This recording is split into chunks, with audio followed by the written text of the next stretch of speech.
What's up, traders? Welcome back to mentfx, and in this episode I want to take a quick look at my past, where I came from, the people that have influenced it, and pretty much give thanks to and explain what I am trying to do with the content I put out and the channel that I am creating. Okay, just to get into it, I'm not gonna drag it out. And also, if anyone's here for concepts or markups, you are not going to be getting that in this video. This is going to be a straight up citation of the things that I've noticed, where I came from, the people I give thanks to, and what you should look to study if you were to, or if you wanted to pursue the same path as me. So ultimately, I came from a background of retail, trading a lot of retail. And of course, trading it unsuccessfully with a few of those little cookies that I'd be given by the banks. Now, my entire real Forex journey, I believe, started with No Nonsense Forex. It's an amazing YouTube channel. A guy that completely is very profitable just trading an algorithm, and he gets very deep into how you can trade an algorithm with the 5 components, what you should look for, how you should look for it. So if you are in the business of looking to trade algorithmically, definitely pursuing his content, his channel is perfect. But when I started to learn through him, one of the most important things that he spoke about in some of his most popular videos was the idea of big banks, and big banks controlling and manipulating price, and basically moving the market to their logical line, to wherever they want to. And as a result, when you use something that's mass known, like RSI, stochastics, support resistance, or something like that, that every person is most likely watching and most likely trading, then that area, of course, is what? Liquidity. So it usually gets cleared by the banks, and for that reason, it's very hard to trade those things.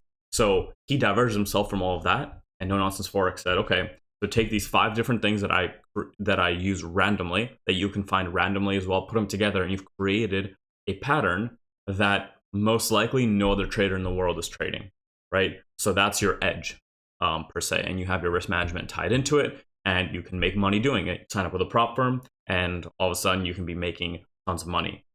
So I started there with No Nonsense Forex, and I began to work on an algorithm, but this idea of banks manipulating price really interested me. And as I looked deeper into it and started to look things up, I started to come across the ideas of inefficiency, liquidity, and order blocks in the market. Now, at this point, I was still a little bit confused. And at this point, I also stumbled across VVS, which actually works only with Elliot waves, usually with stocks, not too much with currencies. However, they are very profitable trading Elliot waves. And I was very interested in this idea of Elliot waves because, the whole point of it was, the market moves in these cycles, and the cycles are meant to pretty much cause this manipulation in people's minds. And they ultimately kind of looked like the ideal format for liquidity runs and stuff like that. So you'd have your 5 waves up and your corrective structure. And ultimately, this is that move up. You think, you have your trend line, the grab of the trend line, the creation downwards before the continuous move up. And these cycles would repeat. So that was my first real introduction to smart money in a sense. I tried to trade with Elliot waves a little bit. I had a lot of success. I actually passed one of my FTMO accounts, which I then failed a while back, trading just Elliot waves on, I believe, 0 GBP. And what I did is I tied the idea of Elliot waves with order block. And at this time, order blocks were just something that were being thrown around in some smart money circles. And I was just learning from many different YouTubers. Came across Proficient, which dealt with, the kill shots and the snipers. So I started to employ that in my trading, understanding, here's imbalance, here's where it's going to get filled, so on and so forth. And then at that point, I also had a mentor of my own on the side who was dealing and teaching me a lot about inefficiency in price, liquidity, laying in ranges, so on and so forth. And I would ask him, like, sometimes where he learned this stuff, and he had told me it was available for free. And a lot of this stuff was actually available through ICT. So I went and found ICT, and at this point, I was trading a lot of the concepts that I'm trading right now.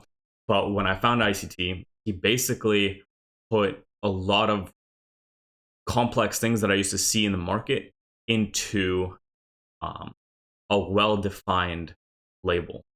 a well-defined word. And he got so in depth on these that sometimes it gave me a breakthrough on a concept that I thought I already understood.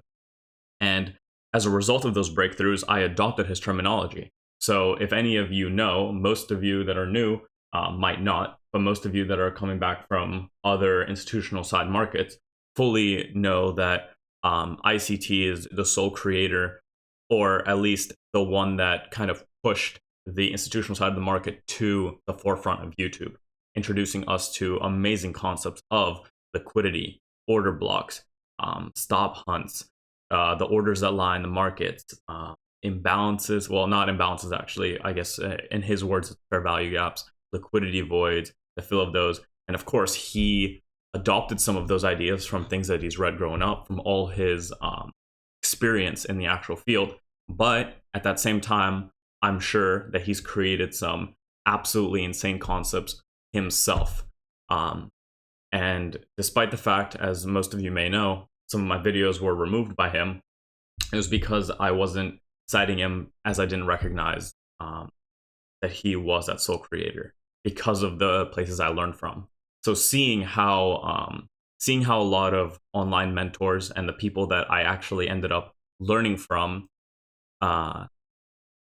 seeing what I learned from those people, and then seeing ICT and seeing him go in depth with hour-long videos with sometimes, at least for me, some run-on videos, but extremely amazing gems dropped in most of them, I started to see that everything was pretty much a little bit of people just taking a little bit from him and then sharing that.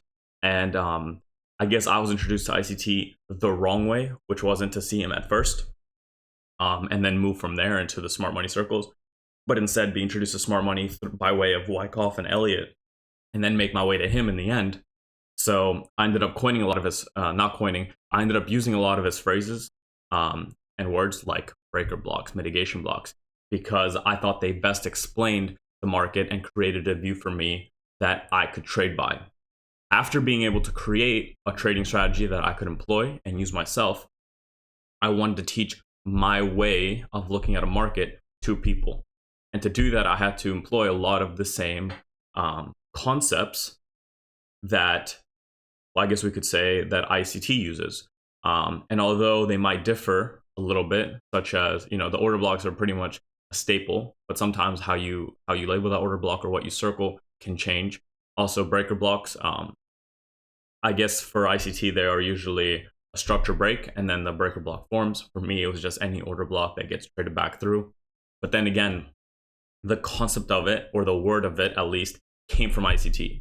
So the point of this video was to explain to the people, to the viewers, and to my clients that I did not invent everything. I created my own way of trading from the countless things I was exposed to, and some of that stuff stuck with me. And to teach it, I believed that I needed to kind of go back. And being able to teach it is what actually ended up teaching me even more. So generally, the point of this was to tell you guys that, this knowledge wasn't fully my own. The way I trade and the way I used this arsenal of concepts to create a strategy that I like to trade, so I like to scalp. So the reason I scalp and the way I scalp is based on the way I took the tools that were available to me by way of Wyckoff, Elliot, ICT, and many inefficiency concepts, and putting them together into a system. But at that same time, I want to make sure that you guys understand that it's not all coming from my mind. I give tremendous thanks to ICT for everything he provides. I think he is insane. I think his mentorship is one of a kind. I think you have to be a certain type of person to want to take his mentorship, as it gets very in depth and it gets crazy real quick. But I have nothing more than respect for that man, and I fully understand why the videos were stricken. And from here on out, I will do my best to cite him where credit is due. And I didn't do it before because I just didn't realize. So I hope you guys understand that. I want to be as transparent as I can about it. That's from my side. Expect some more videos down the line. But this video was important for me to put out because as I continue to grow, there's going to be a lot of people that come from ICT's knowledge and think I'm basically stealing it. And I don't want that to be the case. And I want people to recognize that ICT was more of a mentor to me than I can even imagine, despite the fact that he's never known me. His videos have done so much for my entire trading journey, and they've helped me implement ideas or understand ideas that I didn't understand prior